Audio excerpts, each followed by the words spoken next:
You're in good soil with Kellen and Shay. Plant your seed, water your seed, and watch your seed grow. Y'all, welcome back to In Good Soil. I am Kellen Haynes. This is my co-host, Shay Fowler, the Green Goddess. Right. And we are here today celebrating Men's Month, which is November. We have a great guest. I've known for quite some time. Ooh, Lord, a little too long. Mr. Vic Sorrell. He's going to give us a great conversation. I can't wait for us to break it down. And we're just going to have a good time and enjoy ourselves. Yep. How you feeling? I'm feeling grateful to be here. Okay. Glad to see you all doing this. Oh, thank you. Thank you. Honored to be a part of it. Oh. All right. Because you know what? I think the more we can talk about what's really going on, the more we can get together and make a better world in general. Come on. Okay, you trying to mess up my point of reckoning already. That's what I really do think. I think, there's plenty of work to be done. There is work. This is one of the ways it starts, I think. Yeah. It's just being willing to name some things. Yes, absolutely. And have a real talk about it. Yeah. All right, well, let's jump on in. We're going to be talking about emotional. Well, okay, come on. One of the things that I think we're going to hit on. It's going to be a whole lot, John. It's going to be a whole lot. But what is the topic you're bringing to us today? Well, it's one of the things that I wanted us to kind of unpack is a concept known as emotional bypassing. Okay. Never heard of it. Emotional bypassing. I'm pretty sure you're going to inform us. So. Well, I'm going to do my best. Okay. The reason that I was thinking it might be helpful for us to talk about is because I think a lot of emotional bypassing happens around the holidays. Okay. Mm-hmm. And, one of the things that I think is true, you invited me, I think because it's Men's Month and I am a man. Oh, well, And one of the things that I think is tough for men in general, not always, but it's just generally tough, is feeling our feelings, being with our feelings. Yeah. Because from the time that we are young, most of the time we are encouraged to produce. Men produce. Men provide. Yeah. Men get out in the world and make something of themselves. Yeah. Right? Yeah. Well, that's good at some, and I think at some, obviously we need to make a living. We need to make our way. We have dreams. We have things. However, I don't think that often enough the reality of that grind is spoken to. In other words, what is it that we have to swallow and disconnect from in order to keep going out and grinding day after day after day? I saw a meme yesterday that made me laugh, and it was a gentleman that was saying, you young folk are out here talking about 6 to 7. Yeah. Wait till you learn about 9 to 5.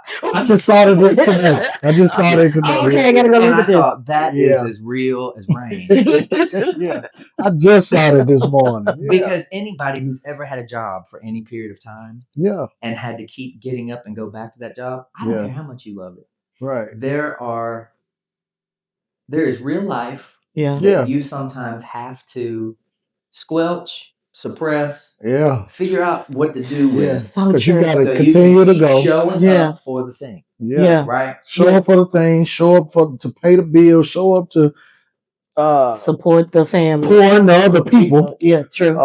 It's a lot, man. It is. And I don't think often enough, especially men, but also women. I just think this is a human thing. Yes. Honestly. Yeah. But this is something that men don't usually talk about. They don't want to get involved with feelings. They don't want to get involved with how they're doing, where they're at, and all that good stuff. No, because we're strong. See? Oh, is that the lie we tell ourselves? There you go. Okay. Okay. We think a lot of times that when you cannot feel and you're not affected by the things you feel, that's strength. Oh, really? I think so. Oh, that's how I think that's how we have been raised, and so we kind of just go along with it, not even thinking about it until it gets to a breaking point. That's right. And for some people that's too late. Absolutely, especially for men, it's like it's too late. It's too late. Like I'm tired. I don't even want to do it at all anymore. Well, what happens to the feelings that we choose not to feel? They get bottled up. There you go. Yeah. And then they show up as anxiety, as depression. Yeah. Grief. Basically the anxiety is a lot of times, not always, but a lot of times it's the unprocessed emotion. Right. From where we've emotionally bypassed, meaning I really feel sad right now. I really feel angry right now. Yeah. But I got to put on this face and I got to go in here and do this thing. Yeah. So I'm going to press that anger, that sadness down somewhere else, and I'm going to put on this thing and I'm going to think about what I'm grateful for. Right. How I'm fortunate to even have this job. Yeah. Right? Yeah. That to a certain degree is a skill, but then do we later on go back and get that anger or sadness that we suppressed and allow it to be processed? Do we allow it to come back around? Do we spend time with it, or do we just keep moving forward? Just keep moving forward, right? Most of the time we keep moving Most forward. time, because that's what we're taught, right? Yeah. That's what we're taught. Keep That's moving, not good. keep That's moving. And I will,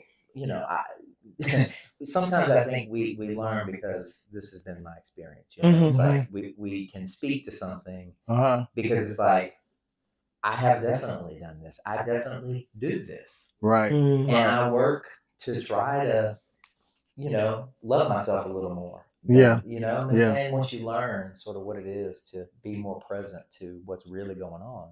Yeah. So what you're saying is that men need to just sit down and check in with self? I'm saying, what if they did? Ooh. What if men felt? Ooh, I like that. Not only the desire to do that, but also they felt okay in doing that. Like because I believe a lot of us don't feel okay. We feel like, okay, if I'm sitting down, something's not getting taken care of or done, or somebody's not being tended to. It's like we have to do it. We can't tend to ourselves. We can't check into ourselves. What's that about? It's again what we were talking about earlier about the being strong, and we think that we just have to do that. That just it. We think everything falls on us, so we got to make sure that everything is going accordingly. Or I'm gonna just throw in one word: helpmate. Continue on. Well, but the helpmate got to understand what a helpmate is in order. But does the man understand what the helpmate is? Because maybe most women don't understand what some. Let me not say most. Some. For me, I believe. Well, this is how I see it. So I think throughout generations, that word has evolved, has changed, has taken on Absolutely new meaning. Absolutely. It's not the same as it was with my grandfather or even with my mother and father. True. It's not this. It's the same, but it's more now because. But you also have to look at it. We're also living in a world that comes with a whole lot more. True. So that's true. So it's an evolving word. Okay. I think we need to check in with each other when we're having those conversations, even while you're married, dating, getting to know each other. Do you know and understand what a helpmate is? Yeah. When we're younger, I think too, this starts in the way that we parent. I think a lot of us maybe have the experience that when we were younger and we were helpful or we were doing something, producing something, we were validated and we felt loved. Yeah. But when we were just idle, maybe with our feelings or with our thoughts or with our, we weren't so validated. That wasn't necessarily reinforced or, we didn't necessarily feel a lot of value and love in that. Right. So when we learn better, we do better. True. So, it's great to be an achiever and a producer and it's great to live in balance and understand that being with my inner experience and noticing what's happening for me and being real about that. Yeah. Okay. And caring for myself and my inner experience, meaning if you notice that you got some stuff going on inside, if you're sad, if you're angry, if you're afraid, yeah, talk to somebody. Yeah. that's self-love. Absolutely. Yeah. You know, and if you find a good coach or a good therapist, they're not going to fill your head with foolishness. They're going to help you process that. Right. And they're going to help you get better about you and your situation and feel better about you and your situation. Facts. Right. And I think a lot of times we think if we reach out to somebody and we start talking about what we're feeling, then we've made a mistake because they might not serve us well. Right. You know? True. But I think that's why therapists and coaches have reputation. That's why we know from other people's experience, you know, this is a good person to talk to. You know, you can trust this person. Yeah. I just think that it's especially around the holidays. Yeah. You know, a lot of grief comes up for a lot of people. It does. A lot of different, you know, difficult emotions, heaviness comes up. Yeah. But a lot of times we feel like we shouldn't feel this way because it's the holidays. We should feel grateful because we live to see another Christmas. Yeah. Well, to a certain degree, that is true, and two things can be true. There you go. There you go. And that's one of the most important things I think we're learning as we evolve. Right. Is more than one thing can be true at a time. Yeah. So what does it look like to acknowledge your gratitude, acknowledge the wonder of the season, the gift of family, all these things. Right. And how about if I spend some time too with this grief? How about if I spend some time too with this anger? Yeah. And instead of deciding that I shouldn't feel sad or angry, let me go ahead and feel it and let it process through. Absolutely. Let me talk to somebody about Absolutely. it. Let me journal. Yeah. Let me, you know, let me do some. Take a walk. Yeah, some kind of healthy. Get to know me. You know. Yeah. Both things can create maybe a healthier experience overall. True. You know? That is so true. If it's not, maybe it's not about taking something away. Maybe it's about adding something to.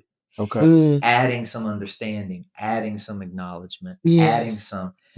I think one of the things we find when we don't acknowledge our own pain is a deficit in empathy and compassion.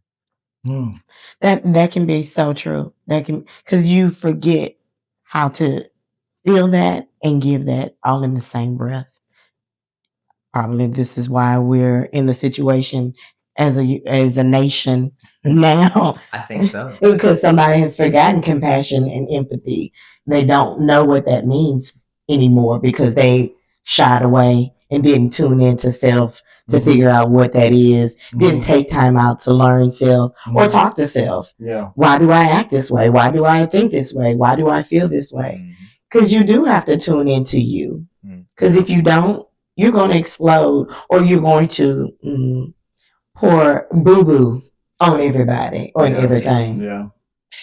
You know, that whatever it is that we press down is not going to move until we move it or until it moves in the form of anxiety. Yes. Yeah. You know, it's just true. That is so true. And then a lot of times after the nervous system experiences anxiety so long, then it just goes into shutdown, and that's called depression. Yeah. And that's one of the reasons why anxiety and depression go hand in hand. Yeah. Right. You very rarely meet somebody that experiences anxiety without depression, Right. and vice versa. So okay. So give me some characteristics of anxiety in itself. You know, when I mean by catastrophizing, meaning like that's a big word. Oh, it is. It is. And I was just like, how in the world? So basically, what I mean by that is always thinking of the worst thing that could happen. Okay. That's one way that anxiety shows up, and we don't necessarily know it's anxiety. You know what I'm saying? Like, I'm going wherever. This could happen. This could happen. What if and this it can be what taught too? Oh, sure. Yeah. Because I've heard people say, "Well, I always think of the worst thing possible first, right, so I can at least get it out of my mind. And if it don't happen, I'm good." Okay. But at the same time, I mean, it's kind of even in here. Like the whole time we've been talking, y'all don't know, but I'm looking at mics. I'm looking at y'all, but I'm looking to make sure that everything is working instead of just have the energy, you know. But it's kind of and it's probably worse for some people with Lord knows. Yeah. But that's kind of, I guess that was okay. I understand. And say the word again. Catastrophizing. And I think I'm pronouncing it right. I hope I know am. you are. Really, I'll say catastrophe. Yeah. Yes. Like living in catastrophe, right? And something that we know from research and from, from people who have come before us and contributed is that if we're entertaining a scenario in our minds, on some level, we're already experiencing it. So our nervous system, without really, you know what I'm saying? Yeah. So if we are constantly in a place of entertaining or thinking about the worst thing that could happen, then on some level, our nervous system is constantly experiencing the worst thing that could happen. Okay. So you see how over time it's like I'm always in a state of hypervigilance, like fight or flight, because I'm always thinking of the worst. Which causes stress. I 100%. I so went to health. I went to like unnecessary stress. That's stress. That's gonna cause you to get a headache. Then your heart is gonna hurt. Then your big toe is gonna hurt. Then you gotta go to the doctor. You gotta pay this copay. All because you overthought something. The overthinking, the repeating of the overthinking makes you sick. It really does. And becoming a life coach, I have learned how to listen to my body so that I won't go into catastrophe. Catastrophe. I was trying to use your pretty word. So that I won't. It's not mine. I was trying to remember the word myself. I was like, yeah. So I don't want to go there. So I have to listen to my body and let my body say, you're okay. I'm okay. We're okay. Right. And then allow my mind to get on this accord with my body and my heart to say, you're okay. Calm down. And what about people who have never been introduced to that? Nobody has ever said, you know what, it's okay. And it's not only okay, but it's a really good thing to drop in and notice what's going on, what you're feeling, what your body's experiencing.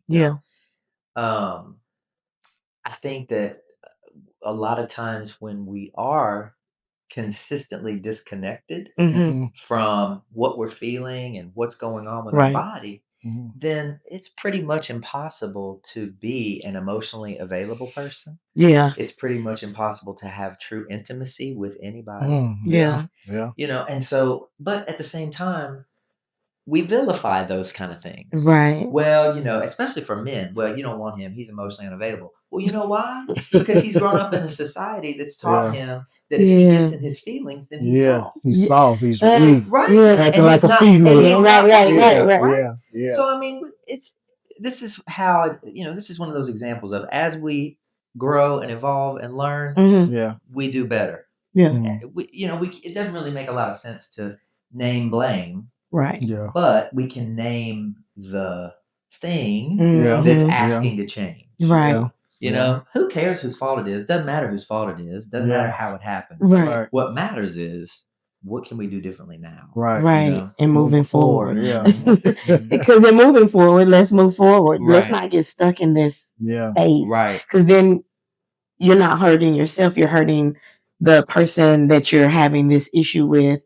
Even let's go to self. When that happens, you hurt yourself, and then your whole life, you're always on edge at this point. Because it's that thing that you haven't dealt with. You haven't paid attention to that thing. You have to listen and speak to that thing.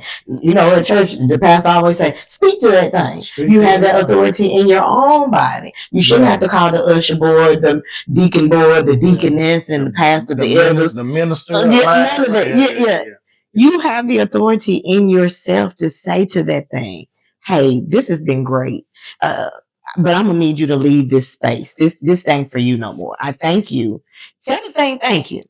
But tell it it's time for it to go. Open the windows, open the doors, take your shoes off and let that thing out. What's that? Kurt Franklin has a song that it's two that it's one called Imagine Me, and then the other one is called Hello Fear. Bye bye bye bye. Oh no. But when you listen to it, you're like, it makes you think, I got to speak to this thing that is disrupting everything in me, whether it's fear, whether it's depression, whether it's grief, upset, unforgivingness. It makes you say, what in the world am I holding on to this for? Yeah. Why am I holding on to this? Yeah. I've got to let it go. And how in the world can we release fear if we're not willing to acknowledge it in the first place? That's the scary part. You got to acknowledge. You got to acknowledge. You got to call a thing a thing. Mm-hmm. You got to, because if you don't, then it means you're gonna continue running away from what the root. You're not even gonna get to the root. Yeah, because you're running away from it. And not only what I was thinking is, as you continue to run, you continue to carry more and more and more, so it gets harder to run, harder and harder, heavier and heavier and heavier. Yeah. And you keep running, but after a while, it gets, that depression happens, that anxiety happens, that catches you. Yeah, even physical pain. Yes. Emotional duress that is not named and processed and released Mm-hmm. will show up as physical pain. It will. Over time. It will. Over time. Because it's all energy in the body. That's all it is. It's all energy.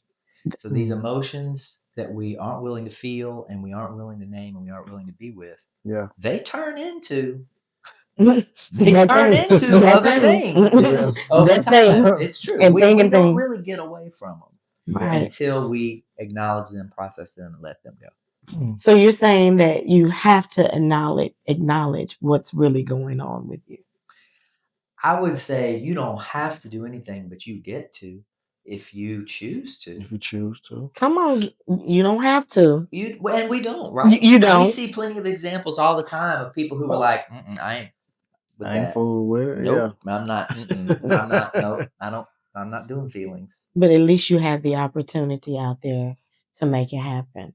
You get to if it makes sense to you to love yourself in that way. Yeah. Yeah, and if you want to, you have to want to. Yeah, and no one can force you to. Some people don't know if they want to or not. They're not even thinking about it. Yeah, it's not even. They're just going on and moseying on with life at this point. It's just like it is what it is. It is what it is. And it's so sad that you get caught up in, let me just keep moving forward and not tapping into that thing. Yeah. And then here you are, you're stuck, you're lonely, you're empty, you're depleted as a person, and you don't know how to go. So what advice would you give to someone when they're in this mode? When they feel, for example, what are you thinking of when you say when they haven't tapped into, when they can't get past that, or even they know there's an issue, but they're not sure what they should do next. There's an issue. What advice would you give to someone to move forward in real healing and health? Reach out to a coach, a mental health practitioner, a minister, someone you trust. And if that is not an option for you, start to write. Start to write what you're feeling. Put it down on paper. Get it out of your body, at least, so that you can have an opportunity to really see what is going on inside. Right. Yeah, that's good. If you don't feel safe reaching out, start to write. Find a way to release, to pour out of yourself, so that you can, so that it's not being suppressed, it's not being bottled up. Right. And because a lot of times we bottle up stuff, you're ticking time bomb, waiting to explode. Yeah. And we don't want that. We don't want that at all. So we got to find help, or we got to do some practices that's at least going to help until we find help. Yes. Right. If you feel afraid to speak to somebody, speak into your phone and record it. Ooh, I like that. That's a good one. That's a great. I like that. Sing. Even if you can't sing, just sing. Sing anyway. There are plenty of people in this city who will disagree with you. But my opinion is the only bad singing is the singing that does not happen. Okay. Because singing is cathartic. Singing is therapeutic. Okay. Singing is, it allows us to move this heavy, Yeah. whatever emotion, this grief, this pain, Burden. allows us Yeah. to move it out, Yeah. I agree. out of our bodies. And singing from that perspective, it does not matter who hears. It does not matter. It just matters that you do it. Yeah, I believe that's why even whether you talk about slaves or you talk about the older people, when they were going through whatever they were going through, were singing. if they didn't have nothing else, they're going to sing together, and that helped them, strengthened them as a collective. I get so excited about this. We know that scientifically, singing, sounding, humming, stimulates the vagus nerve, which deactivates fight or flight, and activates the part of the nervous system that can create calm. So there is a literal physiological benefit to singing, humming, sounding, anything like that. And I believe that what you were speaking to, people who were enslaved knew it. They may not have known why. They knew what the feeling was. They knew that this brought about relief. This brought about a way to respond to their pain. And I think that's one of the reasons why it happens so frequently in those moments. Because if we get still enough, there's something in us that will tell us what we need. That's been my experience. That's sometimes you don't need a scientist to tell you to sing or hum. Sometimes you just need to listen to what it is deep within that's telling you what you need. That is, oh Lord, I'm about to shout right now. That small still voice. Just be still and know that I'm God. And I go by that a lot. I get, if I'm feeling away, I will get to myself and I will just sit there. And just think through my thoughts. Absolutely. Until I don't even have, it's just until. Until some break, some happen. Please share that with other men. Well, I try to. That's such a powerful way to bring about growth and evolution in the world, I think. And when you said sing, I thought about this one verse, make a joyful noise. That's right. Like you said, it doesn't matter if you sound like Aretha Franklin or you sound like the cat sitting on the back of the porch, just howling. Let it out. Releasing is so amazing to the mind, body, and soul. I don't know if y'all know who Boosie is, Lil Boosie. Yeah. So, and just talking about this made me think about him. Now, I've been listening to his music forever. Right. And one thing Boosie is going to do, regardless of how good or bad or whatever, he's going to sing, he is going to sing.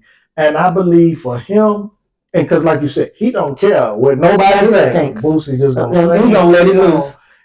And I think for him, with all that he's been through, it just helps him to continue pushing. It feels good to him. Yes. And it makes him feel some type of way. I know for me, I could be having the world's worst day. The shower is my place where I get my little I think I kind of do that. The shower gives me what I need. But then I'll find myself, thank you, Lord. I'm like, now where did it come from? He's like, that's what you needed. Okay, I can put this on a little faster, a little better, a little thicker. It just makes you feel it when you make that noise. It does release something in the body.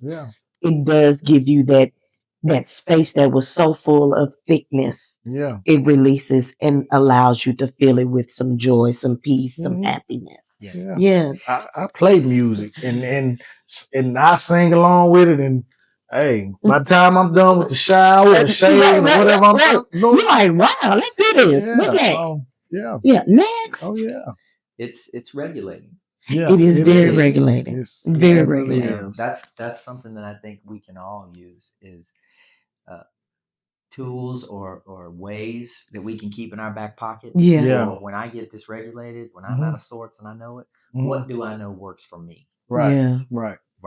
And do that thing, whatever those things are. You taught me something earlier this year. Was it this year? Earlier this year, you taught me. You said right. You were writing something, and I was like, "Oh, Vic, what's this about?"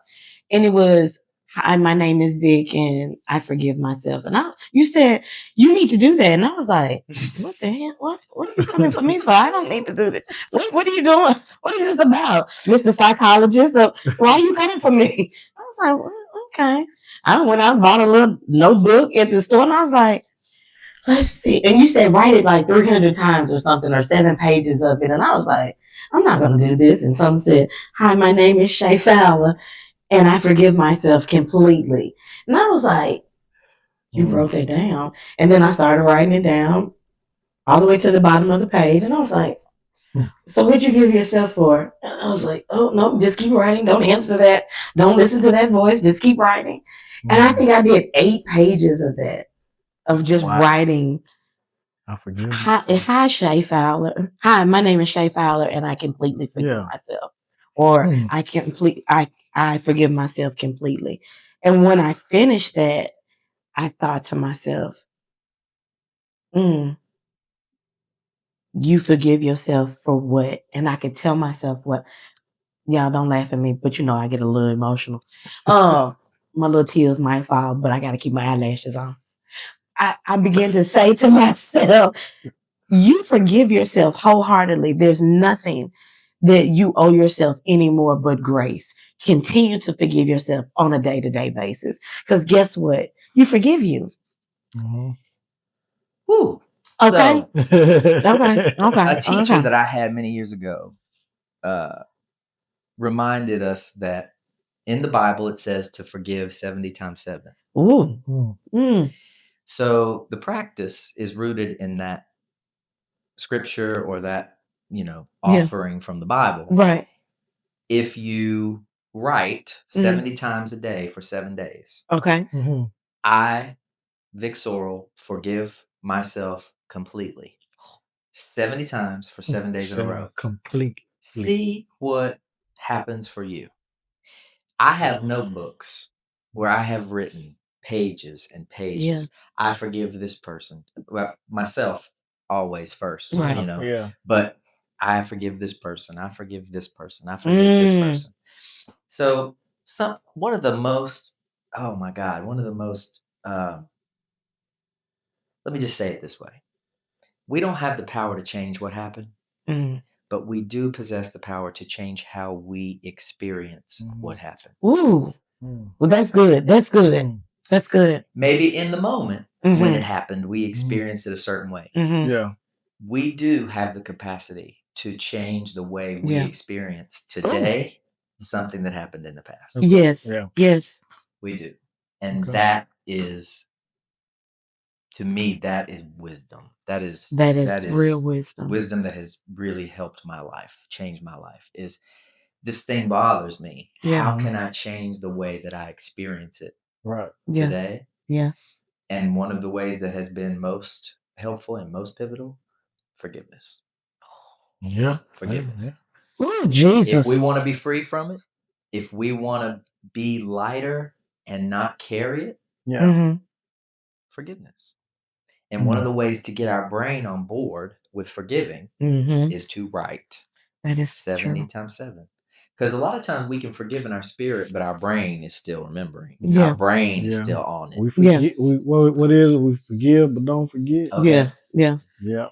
That's good. Then, sometimes it does make sense to forget. Not to the extent that we leave ourselves open to being abused again. I'm not saying that. Right. But I'm saying, I don't remember exactly what you did, but I remember that I need to be careful.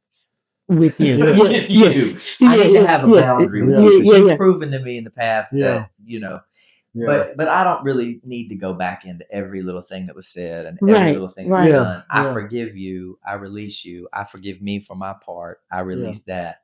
And, Because a lot of times if you go back all the way back in detail about it, it does nothing but trigger the emotions that you might have gotten close to getting past. Absolutely. And you don't want to go all the way back and have to go through the same process again. Yeah. Instead of just saying, you know what, I forgive you. I got a boundary up, but I forgive. But I forgive keep on pushing. Because forgiveness is for me. It is. It's not about you. It's not about me condoning what you did. It's not about me letting you off the hook necessarily for what you did. Yeah. It's about me being free of how I felt about what you did. Me being free of judgment. Me being free of anger. Me being free of resentment. Right. Because here's the thing. When we hold on to anger and resentment, Patti LaBelle, we block the blessing. Yeah. We block the blessing. Yeah. By holding on to negative, toxic emotion. And a lot of times forgiveness can really help us make space for some good things. That's right. So I agree. Things. I believe that. I've seen that happen in my life and other people's lives. Yeah. I really do. I believe let it go and make space for something good. Right, because didn't Elsa tell us that? Who? Elsa. Let it go. My grandbaby, Lord, wore me out with that. I was like, I done let it go. Please, you let it go too. And kids do. They do. Yeah. Dogs do. They do. Know what I'm saying? They do. They're such good teachers. It's the adults that tears it up every time. I'm gonna hold on to that. Hold on to that. Yeah. Why? Because I just haven't realized yet that I don't have to, and I don't necessarily know yet the benefit of letting it go. So, on that note, I'm gonna let you end right here. The benefit. What is the benefit of letting it go? The freedom of being free. That's what comes. The freedom of being free. The freedom. The freedom of being free. The freedom that comes from being free of resentment, of anger. I'm just gonna say it. The bitch is. Come on. If we're gonna withhold forgiveness, we're the ones that have to experience the resentment. We're the ones that have to experience the anger. There's more pain on us. Right? Yeah. Yeah. So that's what I say. Letting go, the freedom of having let it go is the reward, is the gift. The freedom of being free of that thing we were holding on to. Yeah. Yeah. Because we can't do or think or be anything to anybody else without first experiencing it inside. Right. We have to experience it first. Yeah. So, and a lot of times you'll hear people say, we can't give what we don't have. So this is one way. If there's somebody in your world that's toxic, that's difficult, that's annoying, the reality is they wouldn't be able to offer that if they weren't already experiencing that on the inside. Right. So we have a choice. Yeah. What are we offering? Because if we match that energy, if somebody is, shitty to us and we match that energy going back, guess what? We got to feel that before we can give it back. Yeah. So one of my favorite things is don't be a thermometer, be a thermostat. Don't match energy. Close the doors of the church. We're done. Don't be a thermometer, be a thermostat. Don't match energy. You change the temperature. Set the tone. Yeah. If somebody offers you something that doesn't feel good, you let it pass through you. Don't offer it back. You decide what you want to feel. Yeah. You decide where you want to be. Yeah. You give me hate, I'm gonna give you love. Why? Because I would rather feel lovely. Than to feel this hate. So tell the good people, where can they reach out to you if they are needing a great therapist?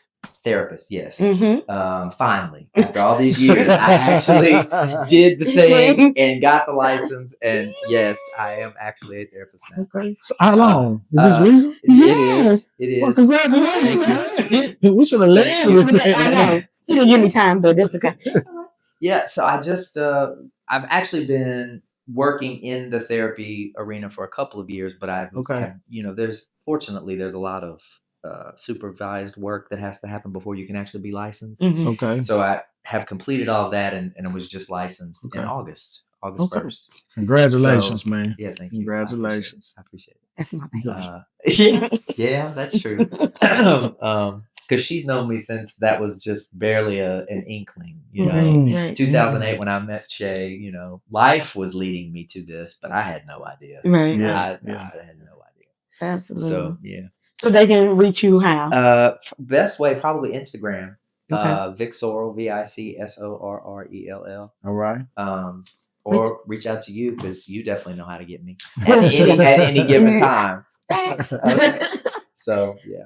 Thank you so much today. Man, we sure do appreciate it. Yeah. I really appreciate what y'all are doing. Thank you. Right, thank man, you. Yeah. Thank you. So let me say this. It is the holidays. Men, this is your month, November. Thanksgiving is coming up. Christmas is coming up. The whole new year is about to start. If you are in a position that you don't know anything or anybody to reach out to, there are therapists out there. I hope I said that right. There are life coaches out there. There are great friends out there that you can always reach out to. Please do not hinder yourself from getting the help you need. This is Shay Fowler, the Green Goddess, along with Vic Sorrell, the therapist, and my boy right here. I am Kellen Haynes. And I'm gonna say this real quick before we close this thing all the way out. Men, do not be afraid to feel. It is okay to feel whatever you're feeling. If you're feeling angry, feel it. If you're feeling love, feel it. If whatever you're feeling, feel it. But also go through your process and get through the process so that you can feel better. Come on now. All right. So, I guess we're done. This has been another great episode of In Good Soil. I love y'all. Peace. Push. Until next time.